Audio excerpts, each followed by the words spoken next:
लड़की जैसे ही दरवाजा खोलती है उसका दिल दहल जाता है। सामने पूरा कमरा खतरनाक ईल्स यानी चिपचिपी बिजली वाली मछलियों से भर चुका था। उसकी मम्मी डर के मारे बाथरूम में छुपी हुई थी। लड़की ने बिना सोचे एक इलेक्ट्रिक रॉड उठाई और शुरू हो गया ईल बारबेक्यू। फिर उसने फौरन एक स्टिक उठाई और उसे भोंक दिया जैसे तंदूरी ईल बना रही हो। लेकिन मकसद था माँ को बचाना। आखिरकार माँ बच जाती है और दोनों घर से बाहर निकलती हैं।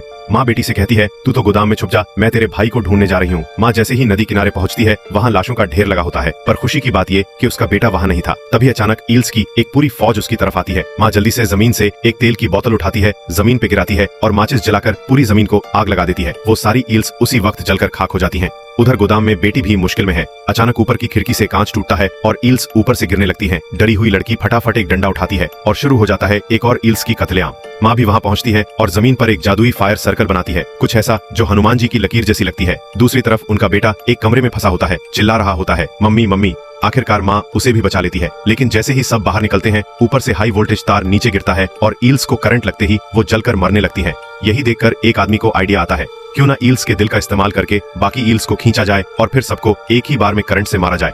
योजना फौरन शुरू होती है। ईल्स का दिल इधर उधर बिछा दिया जाता है, पर तभी एक साथी फिसल जाता है और ईल्स उसे घेर लेती हैं। वो दोस्त कहता है, मैं नहीं बच पाऊंगा, तुम ऊपर जाकर करंट ऑन करो। वो आदमी दौड़ता है और बिजली का स्विच ऑन करता है और एक साथ सैकड़ों ईल्स जलकर मर जाती हैं। पूरा परिवार एक साथ आकर गले लग जाता है। सबको लगता है अब तो फिल्म खत्म हो गई, पर तभी एक आदमी जब पानी पी रहा होता है, नाली से एक ईल वापस बाहर निकल आती है और उसकी टांग पर बुरी तरह काट लेती है।